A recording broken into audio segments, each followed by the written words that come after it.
رسالة الحسم. هذه هي قوة مصر الضاربة. عقيدتنا حديد، عقيدتهم زيت كدابة. كونوا مستعدين لتنفيذ أي مهمة داخل حدودنا أو إذا تطلب الأمر خارج حدودنا. دولة كبرى والطامعون كثر، وفوق ذلك كله فإن مصر رأس الحربة للأمن القومي الإقليمي والعربي. موارد هائلة ومكانة دولية بحاجة إلى قوة عسكرية تحصنها. تاسع أقوى جيوش العالم، ربما هو الوحيد الذي بنى منظومة تسليح منوعة ومتطورة. طائرات F-16 الأمريكية بجوار ميج 29 الروسية، ومعها مقاتلة رافال الفرنسية. أنظمة صواريخ دفاعية وهجومية مطورة محلياً أو مستوردة من دول عدة.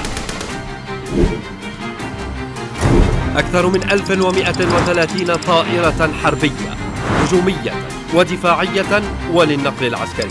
270 مروحية من طرازي أباتشي الأمريكية الأحدث، وكا 52 الملقبة بالتمساح فخر الصناعة الروسية.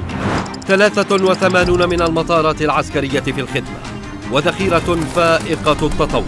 درع جوية قادرة على تحقيق اكتساح هجومي حاسم. البحر. مناورات حسم 2020 كشفت عن اليد الطولى لمصر في هذا العالم الأزرق. حاملات مروحيات عملاقة من طراز ميسترال الفرنسية بمثابة قواعد بحرية عائمة. سفن وفرقاطات حربية متطورة، غواصات استراتيجية وتوربيدات وزوارق وكاسحات ألغام. أسطول من 320 قطعة بحرية متنوعة، وقوات إنزال بحري وصواريخ جو سطح وعمق سطح وسطح سطح، مثل صاروخ هاربون الذي دمر هذه السفينة الكبيرة وأغرقها. فزاد من طمأنة المصريين ومن قلق الخصوم. ذراع طولى تصل إلى أي مكان قد يهدد أمن مصر. من منصات إطلاق ورادارات وذخيرة. مظلة مصر الدفاعية الأهم، القوات البرية. القوة الضاربة في القوات المسلحة المصرية: 5000 دبابة، 16,000 مدرعة متنوعة، 2000 وأكثر من المدافع الميدانية، 1200 راجمة للصواريخ، وأسلحة من كل نوع وطراز وصنف، وألوية متخصصة في الحرب الإلكترونية والحديثة. قلاع عسكرية غير نمطية.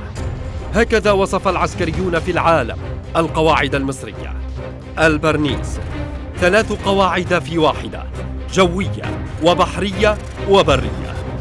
الأكبر والأوسع في إفريقيا، برصيف يتسع لأضخم الحاملات والسفن ذات الغاطس الكبير، ومدارج ومطارات عسكرية ومدنية، وميناء واسع للسفن التجارية على سواحل البحر الأحمر. وليست قاعدة محمد نجيب أقل شأناً من البرنيس.